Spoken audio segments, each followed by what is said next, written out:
Hello बच्चों, स्वागत है आप सभी का आपके अपने YouTube channel Praveen Joshi classes में। आज की वीडियो हम क्लास 11th का रसायन विज्ञान का जो क्वेश्चन पेपर है 2024 का, उसको पूरा सॉल्यूशन लेकर आए हैं, तो उसको देखेंगे और इसमें से काफ़ी क्वेश्चन आपको बोर्ड एग्जाम में देखने को मिलेंगे, आपके एनुअल एग्जाम में। तो आपने क्या करना है, इस वीडियो को अंत तक देखना है। 10-12 मिनट की रहेगी वीडियो और इस वीडियो को पॉज करके सारे क्वेश्चन के आंसर अच्छे से तैयार कर लेने।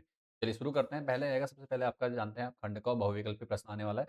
तो इसके कुछ क्वेश्चन को पढ़ लेते हैं और इसको देख लेते हैं। ठीक है, आपने क्या करना है, मैं क्वेश्चन क्वेश्चन पढ़ दे रहा हूँ, आपने सभी क्वेश्चन को वीडियो को पॉज करके सभी क्वेश्चन को आपने करना है, अपने नोट कर लेना है। ठीक है, तो पहला है क, बहुविकल्प प्रश्न में सही विकल्प का आंसर देना है आपने। तो एक विकल्प, एक जलीय विलयन का पीएच मान 4 है।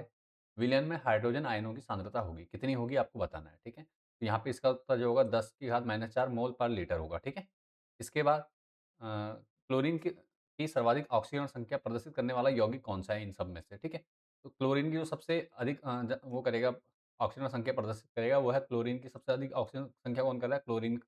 सॉरी, सर्वाधिक ऑक्सीजन संख्या किसमें, Cl2O7 में। ठीक है, Cl2O7 में। ठीक है, क्योंकि इसमें ऑक्सीजन के साथ क्या है, 7 अणु जुड़े हुए हैं ऑक्सीजन के, तो सबसे ज़्यादा ऑक्सीजन संख्या किसकी है, इस वाले तत्व की है।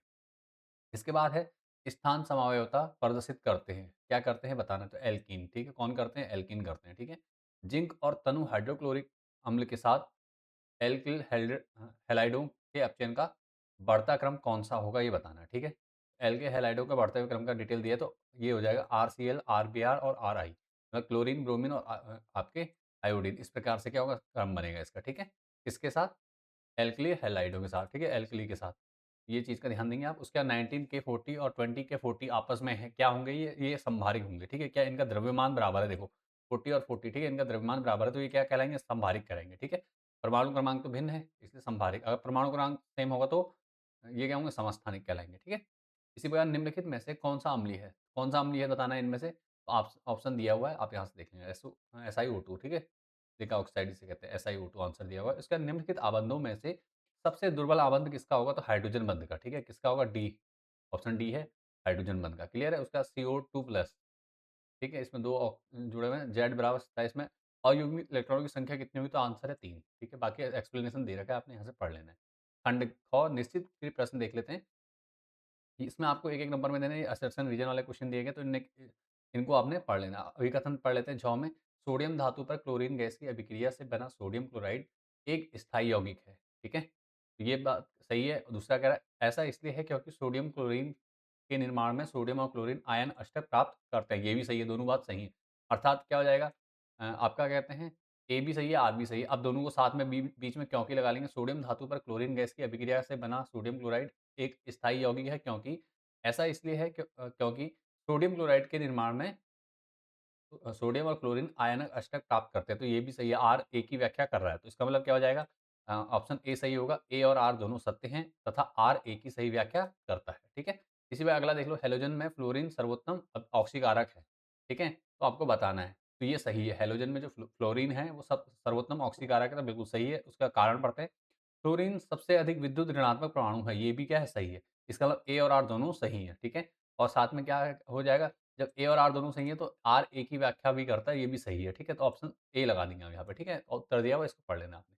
अगला देखो, रिक्त स्थान में दिया है मोललता की इकाई है। मोललता की इकाई होती है मोल पर किलोग्राम या मोल प्रति किलोग्राम कहते हैं। ठीक है, तो आपने यहाँ से नोट कर लिया। क्लियर, चलिए आगे बढ़ते हैं।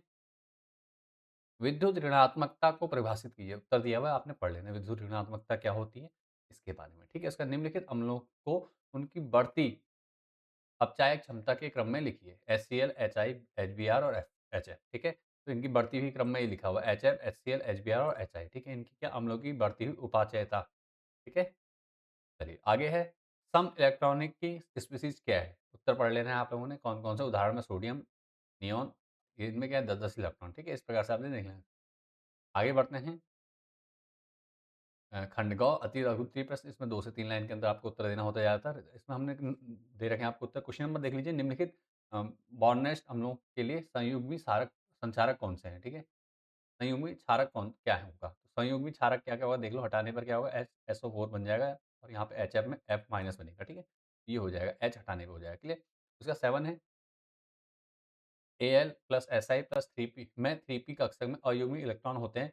कौन सा इलेक्ट्रॉन नाभिक से अधिक प्रभावी नाभिकीय आवेश अनुभव करेगा। सिलिकॉन में का इलेक्ट्रॉन दिया हुआ है। ठीक है, और सिलिकॉन का उत्तर क्या हो जाएगा, सिलिकॉन का हो जाएगा। क्यों, क्योंकि इसमें क्या है, नीचे कारण दिया, कारण आपने पढ़ लेना है। इसके बाद स्थान समावयवता को उदाहरण सहित स्पष्ट कीजिए। जो स्थान समावयवता है इसको उदाहरण सहित आपने बताना है, तो उसको भी आपने क्या पढ़ लीजिए। परिभाषाएँ दे रखी हैं, ज़्यादा लंबा नहीं करेंगे, टाइम वेस्ट होता है और बहुत लंबी वीडियो हो जाएगी नहीं तो, ठीक है? आपने क्या करना है वीडियो को पॉज़ करके सारे क्वेश्चन के आंसर खुद देख लेने हैं इसके बाद। निम्नलिखित अभिक्रियाओं को रासायनिक समीकरण सहित लिखिए। वुड्स अभिक्रिया लिखनी है और बिकार्बोक्सिलीकरण अभिक्रिया लिखनी है। दोनों का आपको उदाहरण भी दिया हुआ है, परिभाषा भी दी है, दोनों आपने लिख लेना है बेटा। इसका क्वेश्चन नंबर 10 है 16 ग्राम मीथेन के दहन से प्राप्त जल की मात्रा का परिकलन ग्राम में कीजिए, ठीक है? 16 ग्राम जो वो है उसका परिकलन करना है आपने, क्लियर?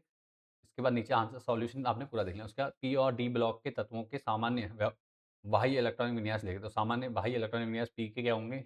NH2 NP1-6, ठीक है? और यहाँ पे हो जाएगा आपका डी ब्लॉक के हो जाएँगे आपके n-1 into d-10 into NS 0-2 हो जाएगा, ठीक है? इस प्रकार से आपने लिख लेना है, क्लियर? आगे बढ़ते हैं इसके बाद क्वेश्चन नंबर 12 है, एक प्रक्रम में निकाय द्वारा 701 जूल ऊर्जा उष्मा अवशोषित होती है एवं 394 जूल कार्य किया जाता है। आंतरिक ऊर्जा का परिवर्तन क्या होगा? आंतरिक ऊर्जा का परिवर्तन का सूत्र ये लगा देंगे डेल्टा U बराबर Q प्लस W, ठीक है? बस इसमें करके आपका आंसर आ जाएगा, ठीक है? तो आंसर आपका 307 जूल आ जाएगा। इसके बाद क्वेश्चन नंबर 13 है, पहचानिए कि किसका ऑक्सीकरण हो रहा है और किसका अपचयन हो रहा है, ठीक है? ऑक्सीकरण किसका हो रहा है, अपचयन किसका हो रहा है, यहाँ दे रखा है ऑक्सीकरण किसका हो रहा है, H2S का हो रहा है, H2 की -2 से 0 हो गई है, ठीक है? और उपचयन किसका हो रहा है, क्लोरीन का हो रहा है, ठीक है? इस प्रकार अपचयन अपचयन किसका है, क्लोरीन का, 0 से -1 हो गई, क्लियर है? इन दोनों को इस प्रकार से आपने देख लेना है। चलो आगे बढ़ते हैं क्वेश्चन नंबर 14 में, CO3 - 2 आयन की संरचना की व्याख्या अनुनाद द्वारा कीजिए। तो अनुनाद द्वारा व्याख्या यहाँ दे रखी है, आपने यहाँ से पढ़ लेना है, क्लियर है? इसका पेरोक्साइड प्रभाव, जिसे खारस प्रभाव भी कहते हैं, ठीक है? वो एक उदाहरण से समझाइए। तो खारस प्रभाव हाइड्रोजन ब्रोमाइड के उसमें हमने ज्ञान वो दिया हुआ है, इसको पढ़ लेना है आपने, क्लियर? इसे एंटी मार्कोनी नियम भी कहा जाता है, ठीक है? मार्कोनी को नियम भी कहा जाता है, क्लियर है? उसका खंड घ लघु उत्तरीय प्रश्न आएगा इसमें। इसमें देखते हैं क्या है, आपको एक समीकरण दी गई है, इसको देख लीजिए। N2 + H2 =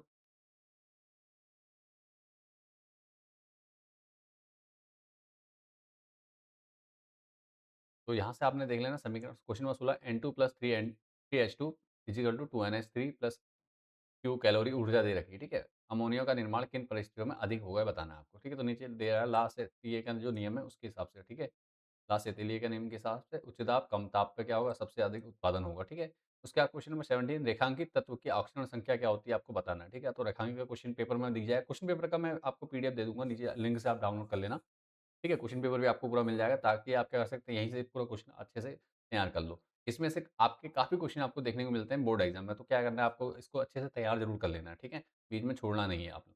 और इलेक्ट्रॉन स्नेही तथा नाभिक स्नेही क्या होते हैं? इनकी परिभाषा आपने देख ली। क्वेश्चन नंबर 19 है आपका बेंजीन को निम्नलिखित में से कैसे परिवर्तित करेंगे? ठीक है? तो यहाँ दिया हुआ है आपने पढ़ लेना है। फिर ब्रोमो बेंजीन में पहले, ठीक है?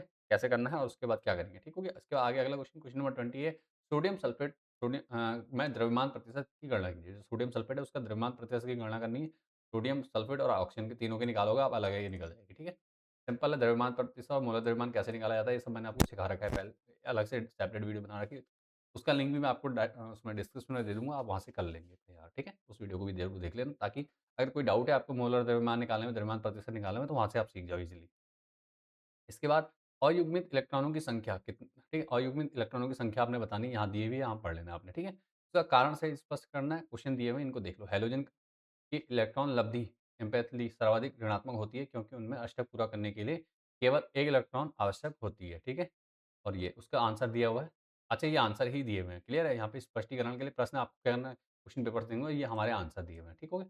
इसके बाद अगला है क्वेश्चन नंबर 23 आणविक कक्षक बनने के लिए आवश्यक शर्त क्या है? ठीक है? आणविक कक्षक बनने के लिए आवश्यक शर्त क्या है? उत्तर दिया हुआ है, इसको पढ़ लेना आपने। इसका अणु है, दीर्घ उत्तरीय प्रश्न आ चुके हैं, इनको देख लेना आपने। क्या है क्वेश्चन नंबर 24 है, आपका 0.246 ग्राम कार्बनिक यौगिक के दहन में 0.198 ग्राम कार्बन डाइऑक्साइड और 0.1014 ग्राम H2O प्राप्त होता है, प्रतिशतता ज्ञात करनी है, ठीक है? तो सीधी सी बात है, ये जो कार्बन यौगिक क्या होगा, मीथेन होगा क्योंकि कार्बन डाइऑक्साइड जल निकल रहा है।